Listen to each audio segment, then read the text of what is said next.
Hey everybody, welcome to today's Daily Dose of Awesome, your 15 minutes of motivation, inspiration, and education. My name is Vitaly Grindblatt. I'm Chief Copywriter here at Elite Marketing Pro, and I'm your host for the show today. And today our topic is influence, how to get more people to say yes to you. Who likes to get more people to say yes to them?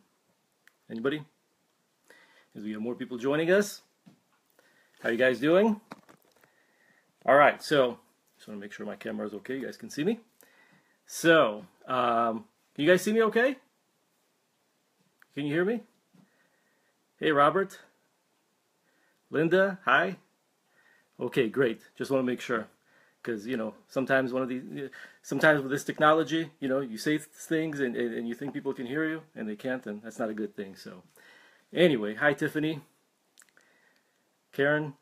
Fantastic. All right, so let's talk about influence, how to get more people to say yes to you. So, I learned a long time ago, I've been doing this for a long time, I'm talking about direct response and direct sales and entrepreneurship for over 20 years, and I learned a long time ago that for me to have the things that I want in my life, I have to figure out a way for people to say yes to me.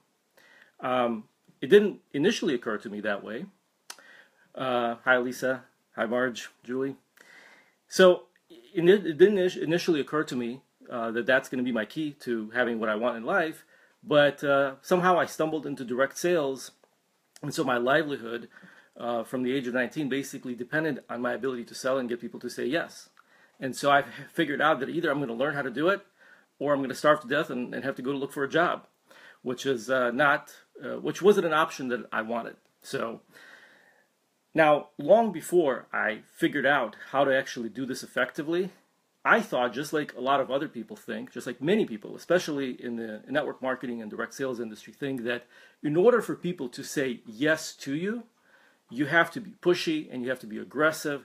And if you know me, then it might shock you because most of you guys don't know me personally, but I'm an introvert.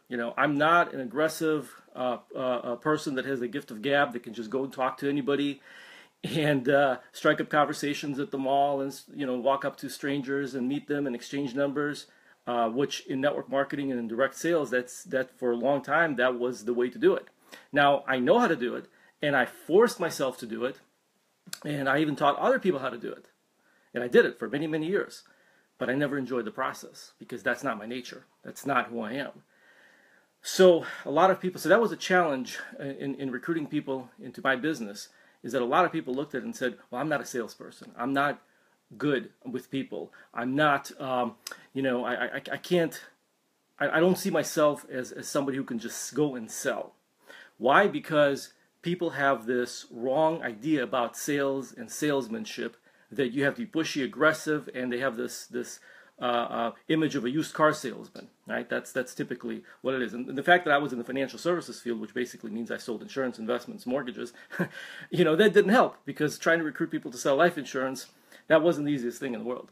So that image of that salesperson, that's what most people think sales is. However, that's not what real sales is about. Real sales is about influence and persuasion, and getting people to see your point of view. And it has nothing to do with tricks and manipulation. Now, you certainly could use manipulation, and I know some people do, but really, you don't have to be manipulative, and you don't have to be overbearing, and you don't have to use a lot of hype. But there are certain principles and psychological triggers that you can employ to get compliance, to get people to agree with you. And when I started learning that, I realized that, I can be myself. I don't have to be aggressive. I don't have to be overbearing. I don't have to be pushy. I don't have to be like the typical salesperson, right? Like somebody looks at a person and says, oh, that guy or that gal, they're just a born salesman. Well, trust me, I'm not a born salesman. And yet I've sold millions of dollars worth of financial products and services. I've sold lots of millions of dollars worth of info products and help others sell a lot of information products and coaching programs and so forth without being pushy and aggressive, simply by applying some things that I want to talk about to you today. So the resource that I want to use and what I want to talk to you about today comes from this book called Influence by Robert Cialdini, Influence, the Psychology of Persuasion. How many of you have or have read this book? I'm just curious. Type in yes if you read the book. There might be some delay, so I'm not seeing all the comments immediately, but okay, some people are typing in yes. Okay, great. So some people are familiar with this book, but I think most people are not familiar with this book, or maybe they're not familiar with these concepts. So I want to talk to you about this because this stuff can truly, truly revolutionize your business and your life without having to employ and rely on manipulative tactics and hype and stuff like that. And so in the book, he talks about 6 principles of persuasion. Now, I think there are a lot more principles than that, but these are 6 basic principles. And if you can apply them in your business, and we'll talk about some of the ways that you can apply them in your business to recruit people, to sell more products and services, to get people to join your affiliate programs, you'll get a lot more compliance out of people, and you'll get a lot more people saying yes to you. Sounds good? Cool. Can you post in the comments the book details? Sure, we can post them. I'll repeat that again. It's called Influence, The Psychology of Persuasion by Dr. Robert Cialdini. Okay? But we'll post them as well. So, the first principle that Dr. Cialdini talks about is called the principle of reciprocity. Now, what is reciprocity? Reciprocity means that we have a tendency to reciprocate with people that do something for us. A good example of that would be, I see this over and over again. You walk into a store, or you walk into a building, and it has a double set of doors, right? 2 doors. And so I would hold the door for somebody, and they walk in, and they would immediately rush to open the other door and hold it for me because they have they feel like they're obligated to reciprocate. Anybody experience that? Okay, you see that stuff all the time. Somebody does something nice for you, and you feel like you want to reciprocate back to them. That's called the law of reciprocity, because we don't like to feel a sense of debt to other people. So if somebody does something for you, you almost feel indebted to that person to give something back to them. That's just human nature. People who don't have that feeling are probably sociopaths. But if you're normal, you have that feeling. So how do you tap into that? How do you use that for marketing? Well, you give away information. You provide valuable content. So a great example of that would be free reports, free training, free videos, doing lives like this. So think about it. A prospect looks on newsfeed and they see an ad, or they see they see a live video. They open it up and they start watching, and you're giving away some good information. And now they feel almost obligated to look at what else you have to offer, right? Because they feel like, wow, this person just gave me some time. They gave me some value, and so it's a psychological thing. It happens on an unconscious level, but people have this need to reciprocate, and so a free report, a free video, a lead magnet, we call it a lead magnet, lead generation magnet, something people can opt in and receive for free. You give them something for free, they feel almost obligated to keep going and keep looking at what you have. This happens to me all the time. You can see some books in the background. I buy stuff all the time. I buy books. I promise you, I have more books on my bookshelf than I have the time to read. If I never buy another book over the next 10 or 15 years, I'll have plenty to read and review. But yet I still buy books and I still buy courses, and it happens all the time. I'll look at a topic and I'll go online, just like everybody, and I'll go search for some information, and I'll stumble across a YouTube video, and there will be some good information in that video. I'll watch it, and 15 minutes into it, I'm on the person's website spending $50, $100, $200 on their stuff. Has this ever happened to you before? If that has, that's a perfect example of the law of reciprocation. Okay. Now, there are other factors in play too, but of course the content has to be good, and it has to resonate with me, and there has to be an offer and all that. But the point is that by providing good, valuable information, you can tap into that and you can leverage it for your business. The second principle is something called the law of commitment and consistency. And this is a major psychological trigger because we have a tendency to stay consistent with our past behaviors and actions and commitments. In other words, if you commit to something, if you start a task, usually you want to see it all the way through the end, because you've made a commitment, and now you want to stay consistent with that commitment. If you publicly state a belief about something, you're going to defend that belief later on because you want to stay consistent with what you've said earlier. Happens all the time with everything. You can see that in politics, right? how do you use it for your business? So I'll give you an example. You have an ad on Facebook, okay? And your customer, well, actually, let me back up for a second. Back in sales, back in direct, when I was in direct sales, I learned that to get a person to say yes, okay, to get somebody to write you a check and buy your product and service, you have to get them to make a series of small commitments before you ask for their business. You're not just going to walk in, do a presentation, and say, you want to do this? You want to buy this? No. What we would do is we would ask people questions and start what we call a little yes momentum and get them to nod their head and get them to agree. And so my presentation was built around getting these small commitments, getting these small yeses all along the way. And when they make enough small yeses, at the end, it's a no-brainer to move forward.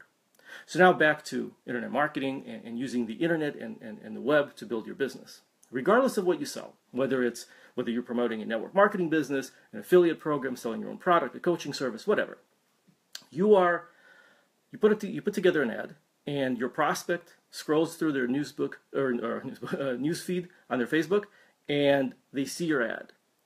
They read the ad. When they read the ad, that's a commitment. That's a small commitment. Okay, that's a little commitment that they've taken. They like the ad, they click on it. That's another small commitment. That's another little yes. Okay? Now when they're on your blog or whatever your landing page is, whether it's a blog, whether it's a capture page, they've made a couple small commitments to get there. Now they want to stay consistent, and they're going to continue looking at your capture page, seeing what the offer is, reading your blog, whatever you have on that page. And so now it's another commitment. Now they're getting more involved in the process. And it all happens very subtly, but those little commitments lead up to eventually them saying yes. They like the free report that you're offering on your blog or on your capture page, or free video series, or whatever you offer to opt in. They enter their information. That's another small commitment. You're not asking for major commitments, but now they're stepping up a little bit. Now they're actually entering their email and they're clicking the button. Okay, that's another small commitment. Then they go onto your thank you page.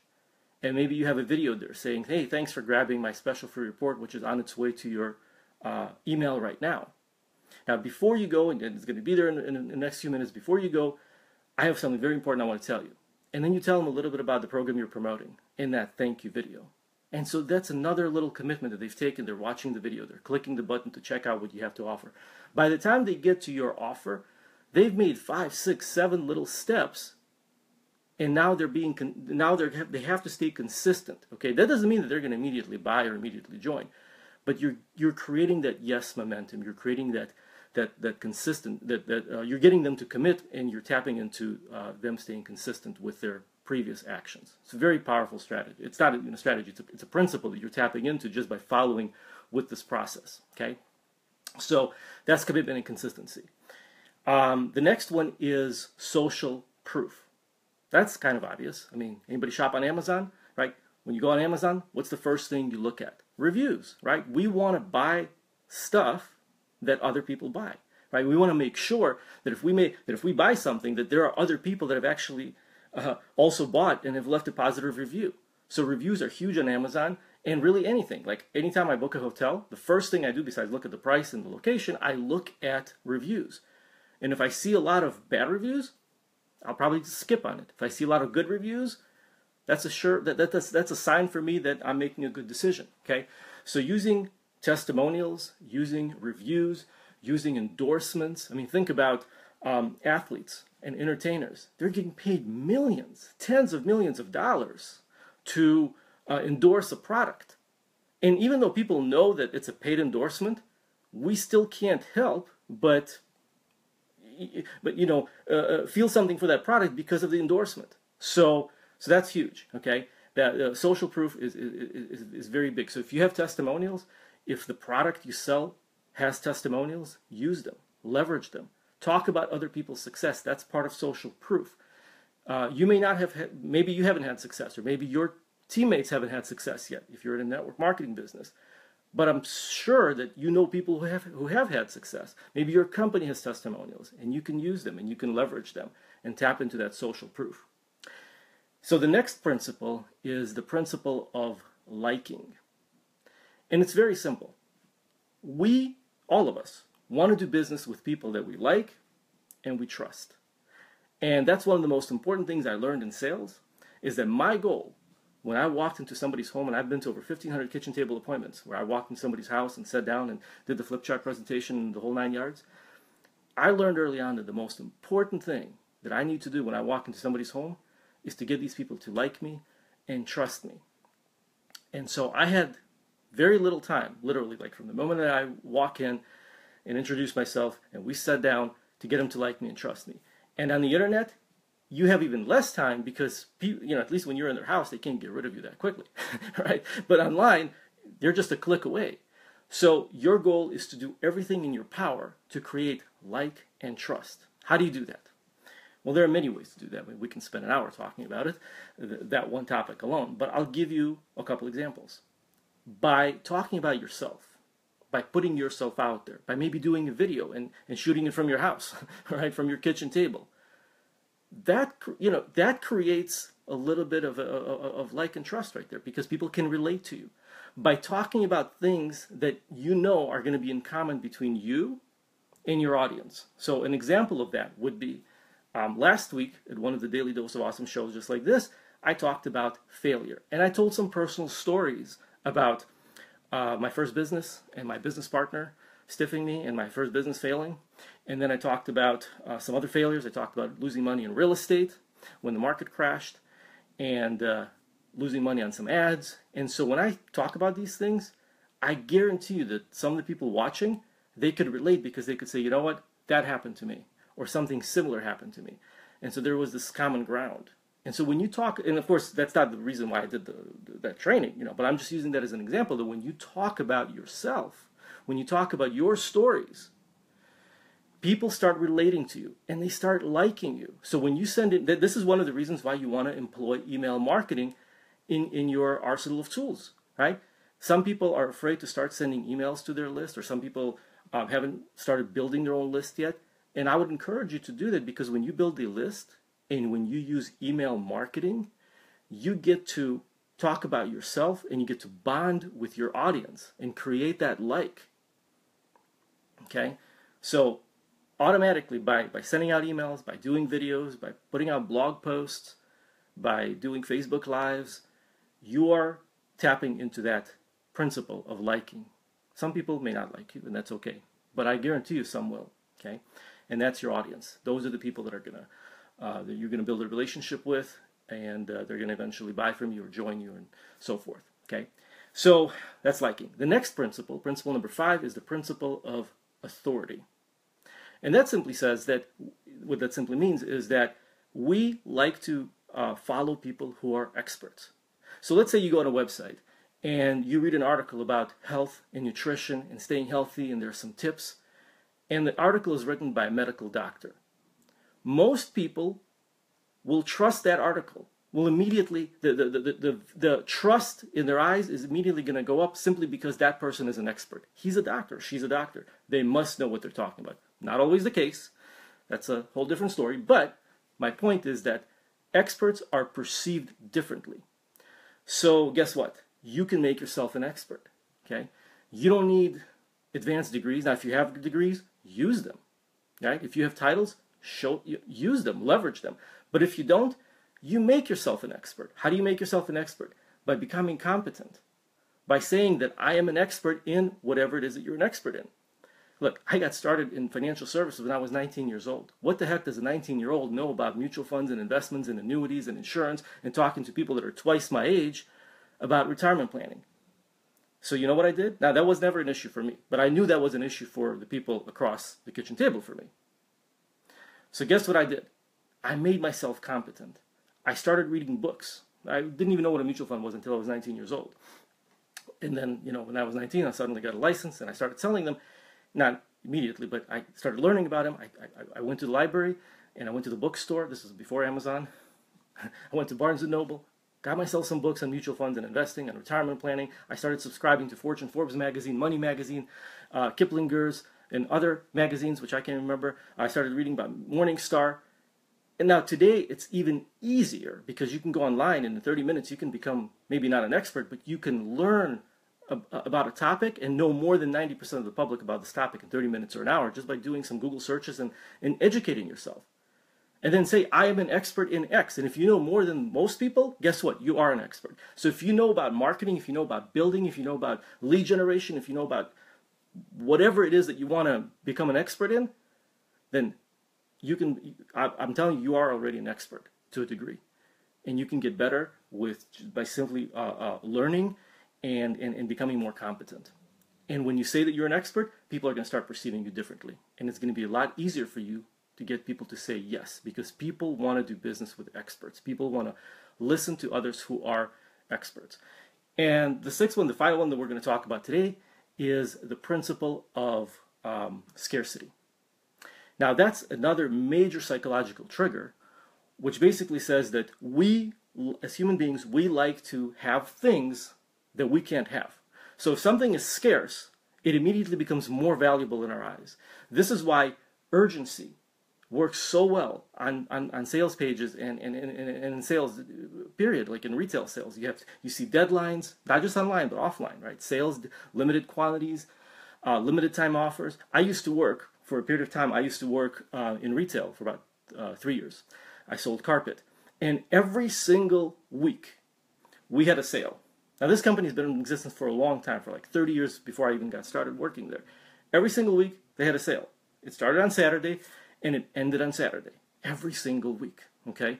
And the sale was 50% off, or get 2 rooms and get free labor, or, you know, there was always some kind of a sale, or 30% off. Now, the numbers always worked out to be the same, because they would manipulate the, you know, it was 50% off of this price, or it was 30% off of this price, or if you get 2 rooms, it's usually a specific size, and then you get some free padding with it, or free labor, or something. So at the end of the day, the price didn't change all that much. It was always the same, roughly.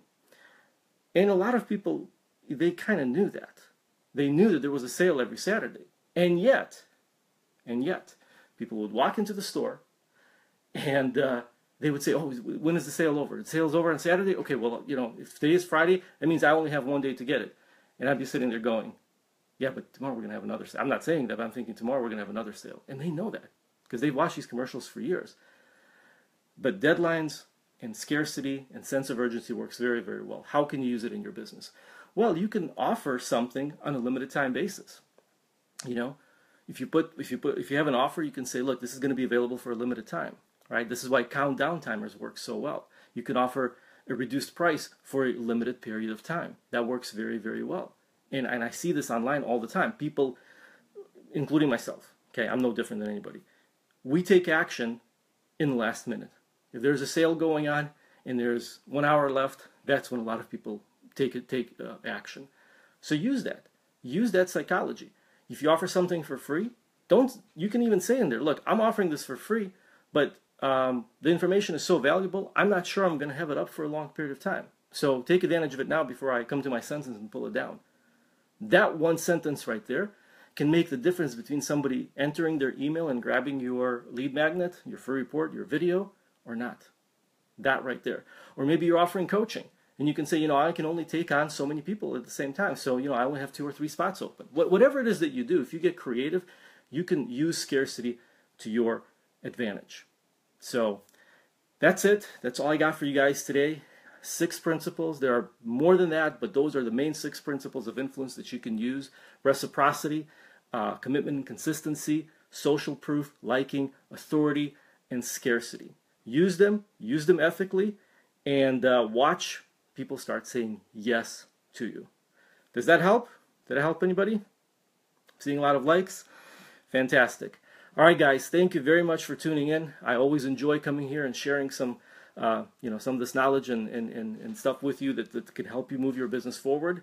And I look forward to seeing you on the future episodes of the Daily Dose of Awesome. Take care, everybody. Thanks.